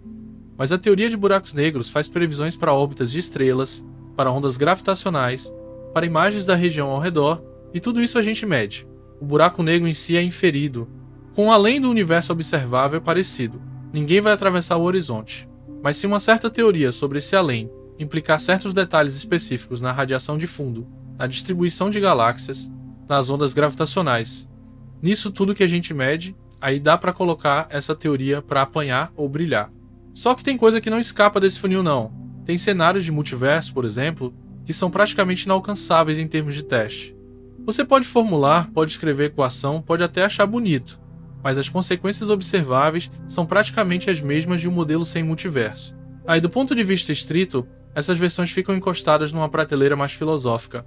Não é proibido falar delas, só não dá para vender como descrição testada da realidade. E isso é uma coisa que a cosmologia contemporânea tem que engolir. Por mexer com escalas gigantescas e com limites de observação, ela vive numa fronteira meio borrada entre o que é física verificável e o que é especulação guiada. Outro ponto que bate forte é o tal limite do método científico por causa do horizonte. Tudo que a gente faz em cosmologia é reconstruir o passado e o grande cenário a partir de sinais que chegaram até nós. Esses sinais são finitos, ruidosos, às vezes difíceis demais de interpretar. A radiação cósmica de fundo, por exemplo, é uma mina de ouro, mas também é um quadro único. A gente só tem um céu, não dá para repetir o experimento com outro universo. Isso gera o que o pessoal chama de variância cósmica. Em certas escalas, a gente fica limitado pelo fato de ter uma única amostra do cosmos. É tipo tentar entender um time de futebol vendo um único jogo na vida inteira. Você consegue muita coisa, mas tem padrão que pode ser sorte ou pode ser lei, e é difícil separar. E aí entram as implicações filosóficas pesadas. Uma delas é aceitar que talvez existam perguntas sobre o cosmos que são perfeitamente bem formuladas, fazem sentido, mas nunca terão resposta empírica completa. Por exemplo, o universo total é realmente infinito ou só muito grande? A gente pode procurar por assinaturas sutis de finitude, pode tentar ver se existe alguma repetição de padrão no céu, pode testar a curvatura com precisão crescente, mas, se o universo for finito com um tamanho enorme ou realmente infinito, pode ser que as nossas medições acabem ficando dentro de uma faixa tão estreita que nunca vai dar para bater o martelo. A gente vai conviver com um, provavelmente para o resto da existência da espécie. Outra implicação delicada é essa história de seleção antrópica. No fundo, ela é uma tentativa de lidar com o fato de que muitas das constantes físicas parecem ajustadas para permitir vida complexa. A gravidade não é forte demais nem fraca demais, a energia escura não é tão alta a ponto de impedir formação de galáxias, a diferença de massa entre próton e nêutron é do jeito certo para a matéria que a gente conhece ser estável. Dá uma impressão de calibração. Tem duas formas de encarar isso. Ou existe alguma teoria profunda que lá na base força esses valores a serem esses e pronto, ou existe um cenário com muitos universos possíveis, com parâmetros variados, e a gente acaba inevitavelmente no que permite vida, porque é só nesses que alguém pode olhar em volta e fazer perguntas. Essa segunda alternativa é menos romântica, mas casa muito bem com certos tipos de multiverso. Só que aceitar esse argumento antrópico como explicação também tem risco. Ele pode virar muleta. Sempre que a gente não entende um número, apela para é assim porque senão não estaríamos aqui. A ciência, idealmente, não se satisfaz tão fácil. Então o que a galera mais cuidadosa faz? Tenta usar esse raciocínio só quando ele vem embalado dentro de uma teoria maior, que também faz previsões independentes. Por exemplo, o modelo de inflação e teoria de cordas, que produz um cenário com muitos estados de vácuo e ao mesmo tempo gera um espectro de flutuações que bate com o que medimos. Aí o uso do antrópico é quase um efeito colateral da teoria que já foi parcialmente testada em outros pontos. É um equilíbrio difícil de manter, mas é o tipo de malabarismo que a cosmologia moderna tem que fazer o tempo todo. E como é que a gente tenta empurrar o limite do que é testável na prática? A resposta está nos instrumentos, né? Toda vez que a humanidade constrói um novo tipo de olho para o universo, abre-se uma janela diferente. Lá atrás foi o telescópio óptico, depois rádio, infravermelho, raio-x, hoje ondas gravitacionais. No contexto dessas grandes questões, tem algumas linhas bem promissoras. Uma delas é espremer até a última gota de informação da radiação cósmica de fundo. Mapear não só a temperatura, mas a polarização com uma precisão absurda. Detalhes finíssimos no padrão dessa polarização podem carregar a marca de ondas gravitacionais primordiais, que seria um sinal quase direto da inflação. E diferentes modelos de inflação, inclusive uns que levam a multiversos, deixam assinaturas ligeiramente diferentes. Outra linha é montar mapas cada vez maiores e mais finos da distribuição de galáxias e da matéria escura, usando lentes gravitacionais, redshift, essas coisas todas. Isso permite testar com muita força o modelo de expansão, a geometria, o crescimento de estrutura. Se algum cenário exótico pro além implicar pequenas diferenças na forma como estruturas se formam aqui dentro, esses levantamentos em larga escala podem capturar essas diferenças. É tipo olhar não só o quadro geral, mas a textura mesmo. Quantos aglomerados, quantos vazios, qual o tamanho típico, como isso muda com o tempo cósmico. Tem também o caminho das ondas gravitacionais. Até agora a gente andou vendo fusão de buracos negros, de estrelas de nêutrons, esses eventos cataclísmicos. Mas existe a expectativa de um fundo de ondas gravitacionais de altíssima frequência, com origem lá no comecinho do universo, que poderia trazer informação de fases ultra primitivas, talvez até da própria inflação ou de transições de fase que o universo viveu. Se um dia a tecnologia conseguir alcançar esse tipo de sinal, seria como ganhar um novo tipo de radiação de fundo, complementar à de micro-ondas. Isso abre espaço para testar cenários que hoje são quase puramente teóricos. Um outro campo que promete bastante é o estudo do hidrogênio neutro através da famosa linha de 21 centímetros. Essa emissão de rádio permite mapear o gás em épocas muito antigas, antes de todas as galáxias estarem bem formadas. Se a gente conseguir fazer mapas tridimensionais desse sinal em grandes volumes, ao longo do tempo, dá para ver em detalhes como o universo passou das idades escuras para o momento em que as primeiras estrelas e galáxias ligaram a luz. E a forma exata como isso acontece, a estatística dessas estruturas, também carrega informação sobre as condições iniciais, sobre a inflação, sobre a natureza da matéria escura e por aí vai. É mais um jeito de puxar o fio da meada do além usando só o que chega até a gente. Mesmo com tudo isso, tem uma linha que a gente não atravessa. A linha do não dá pra saber. E lidar com essa linha é algo que mexe com a vaidade humana. A gente tem uma certa mania de querer acreditar que com tempo suficiente vai descobrir tudo. O horizonte cosmológico é um lembrete de que não é bem assim. Existem pedaços do universo, talvez a maioria do universo total, sobre os quais a nossa ignorância será permanente, estrutural. Isso força a gente a valorizar mais a honestidade intelectual, reconhecer onde acaba a ciência, onde começa a especulação. Reconhecer que alguns porquês podem ficar sempre no nível de é o que melhor se encaixa no que vemos, mas poderia ter sido diferente. Tem um jeito até bonito de olhar para isso. Esses limites não são fracasso, são parte da própria paisagem.